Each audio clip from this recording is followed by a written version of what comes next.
Em nome do Pai, e do Filho, e do Espírito Santo. Amém. Reverendíssimo Padre Jorge, caríssimos irmãos, a parábola de hoje nos ensina a maneira em que nós devemos viver a vida da nossa fé, da nossa igreja. Ao contrário, simplesmente, de dizer que eu acredito, eu devo viver aquilo que eu acredito. A fé deve estar enraizada da nossa existência. E é importante também compreender como Deus nos dá o seu profundo amor, a sua profunda misericórdia. Nós também devemos oferecer este amor, esta misericórdia a todas as outras pessoas que convivem conosco. Mas muito bem, esta parábola nos ensina esta grande verdade e nos fala também do nosso juízo e, de certo modo, também do mistério do purgatório. Esse homem devia uma verdadeira fortuna ao seu Senhor e não tinha como pagar. E o Senhor, de forma justa, parece um pouco pesado, mas se prestarmos atenção, é a justiça um tanto cega. O chamou para pedir as contas, mas ele não tinha como pagar. Mas prestemos bem atenção, não é falta de misericórdia nesse ponto, é o ponto da justiça. Nós estamos compreendendo a justiça. Para também compreender a justiça de Deus, precisamos também compreender o que significa a justiça. Pois bem, esse homem tinha uma dívida grande, não tinha como pagar. Este dinheiro que ele usou, esta fortuna, não lhe pertencia, pertencia ao seu Senhor. E ele abusou disso. E agora não tinha como pagar. Então o Senhor, por justiça, decretou a seguinte forma: que vendam ele como um escravo. Quer dizer, a vida dele inteira, praticamente, para pagar a sua dívida. Mas ainda não valia a sua vida inteira para pagar a sua dívida era maior. Então também que venda a sua mulher e os seus filhos e tudo o que ele possui. Que coisa estranha, até que pague toda a dívida. Parece-nos estranho uma forma de agir assim, mas de fato, como ele utilizou da riqueza do seu Senhor, agora ele tem o dever de devolver tudo. E como ele não tem, nem a sua vida não lhe serve para pagar toda a dívida, as pessoas em volta dele, como a sua esposa e os seus filhos, acabam que assumindo também a dívida que ele contraiu com o seu Senhor. E tudo aquilo que ele conquistou na vida, o que ele possui também, tudo deve ser vendido para pagar esta dívida. Nos parece um tanto estranho. Há uma ausência de misericórdia? Aqui está a justiça. Já que deve, então deve pagar. Mas este homem se ajoelhou e implorou misericórdia. Por favor, tenha paciência, eu te pagarei tudo. E assim o Senhor ficou misericordioso, compadecido, se compadeceu do seu pedido e lhe perdoou toda a dívida. Mas esse Senhor exigiu como justiça tudo, agora oferece a misericórdia. Pois bem, aqui de fato estamos tratando verdadeiramente do coração de Deus, daquilo que de fato o homem tem a pagar e a sua grande misericórdia do seu perdão. E Jesus continua dizendo que logo que ele saiu diante do seu Senhor, encontrou um dos seus companheiros que devia um pouquinho só. Mas ele quase esganou ele de raiva e exigiu que pagasse essa dívidazinha que ele tinha com ele. E esse outro colega dele, seu companheiro, vai dizer assim: por favor, tenha paciência, eu te pagarei tudo. Mas ele nem quis escutar. Interessante que foi as mesmas palavras que ele utilizou com o seu Senhor. agora escutava essas palavras com o seu colega.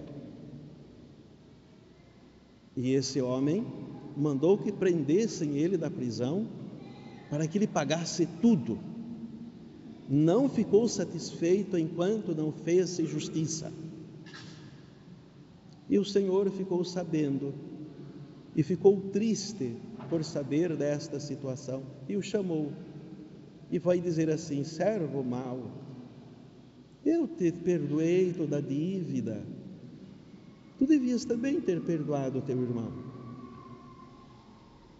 Mas como agiste assim, então prendam esse homem, até onde haverá choro e ranger de dentes, até que ele pague a última dívida.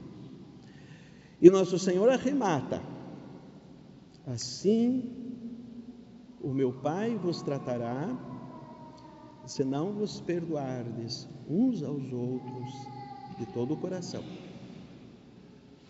São palavras fortes, mas que falam sobre o nosso mistério da fé, o mistério da união com Deus, o mistério da igreja, porque nosso Senhor começa dizendo: o reino dos céus é comparado. A igreja é comparada. A igreja, que significa mais do que nada a nossa comunhão com Deus, é comparado a uma realidade assim. Então, o que vamos compreender que nosso Senhor quer dizer? Já entendemos que este Senhor é Deus e Ele é justo na sua forma de agir e é profundamente misericordioso quando nos inclinamos para pedir a sua misericórdia. Mas o que significa esta dívida? Todos nós a temos. Deus nos ofereceu a existência. Deus nos deu a vida.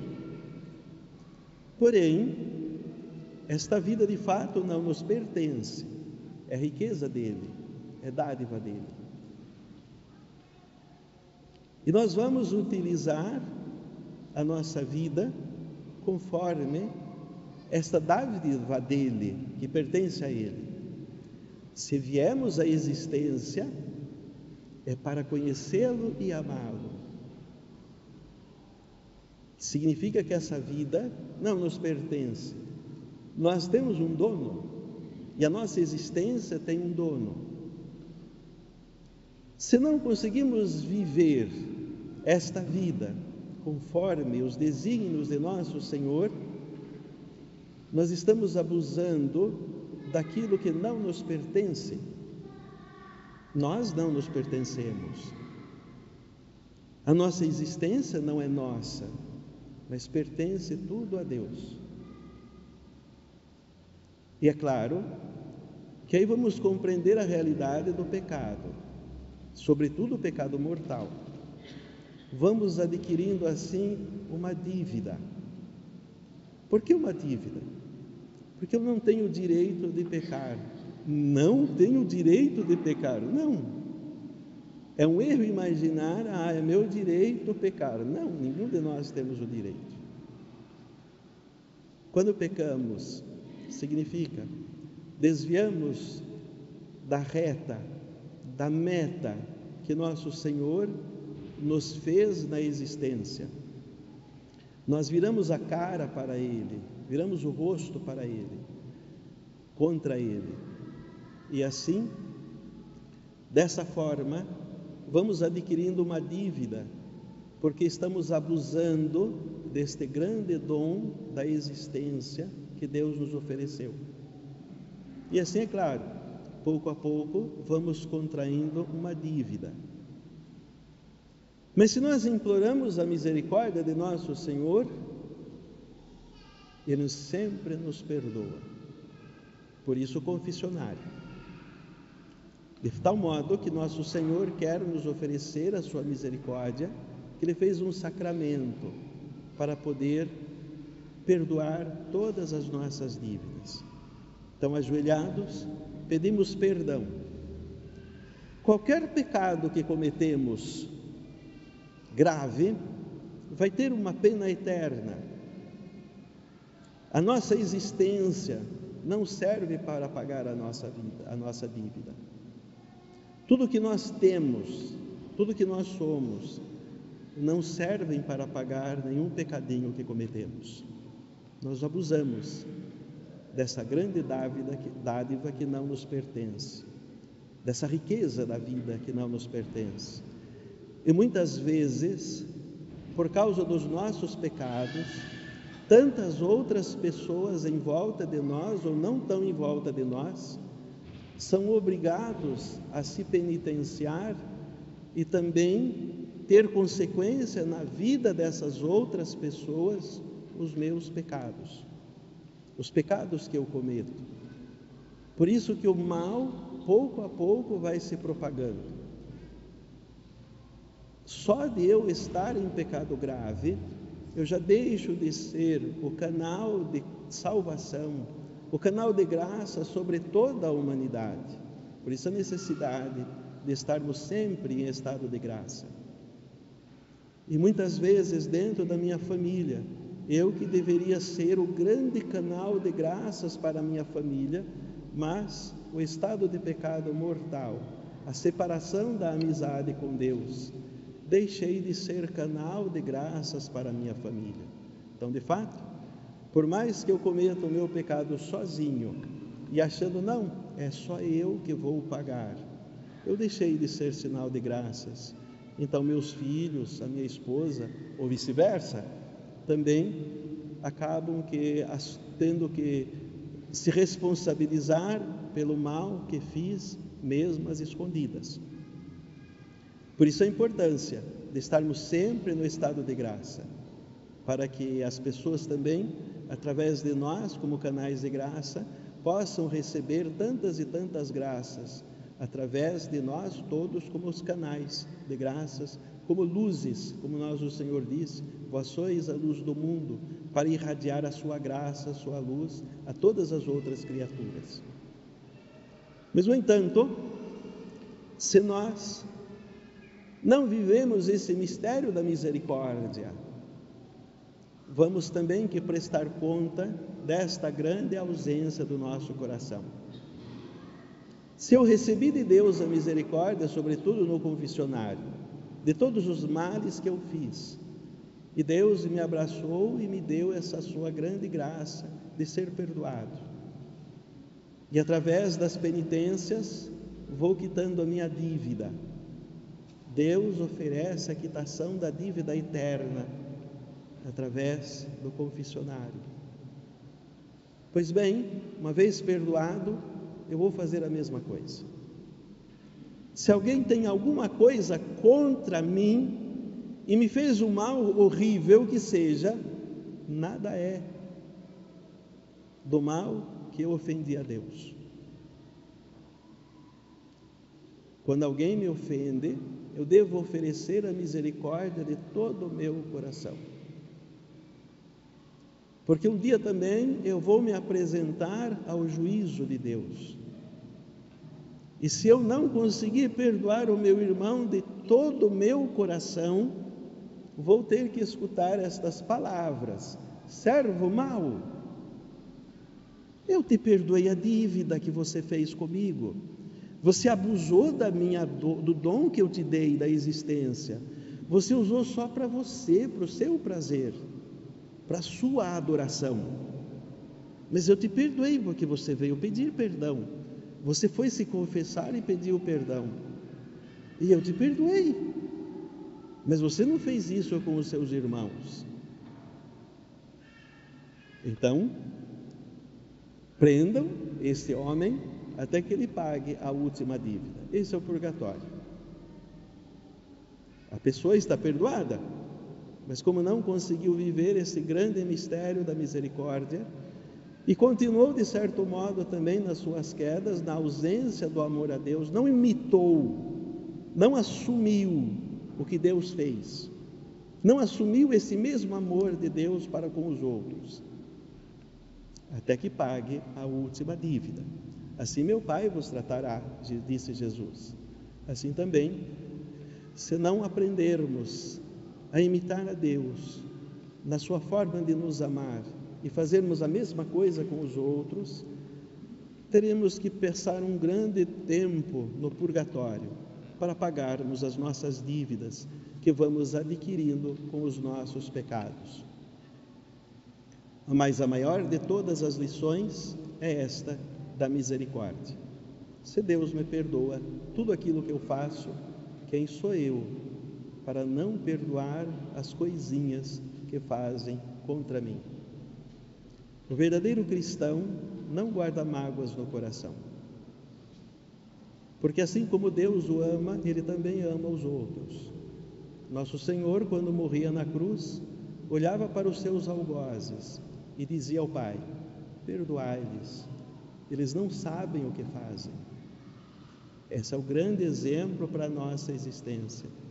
Devemos repetir a mesma coisa a Deus. Quando alguém faz alguma coisa ruim para nós, perdoai-lhes, eles não sabem o que fazem. De fato, quando alguém faz o mal contra nós, não tem consciência clara da grandiosidade que é o mal que está sendo cometido. Por isso devemos sempre perdoar, jamais guardar mágoa de ninguém e viver uma vida conforme a presença de nosso Senhor. Esta, de fato, é a grande alegria do coração. Mas se guardarmos rancores, se tivermos vontade de fazer justiça, doa a quem doer, porque me fizeram uma coisinha má,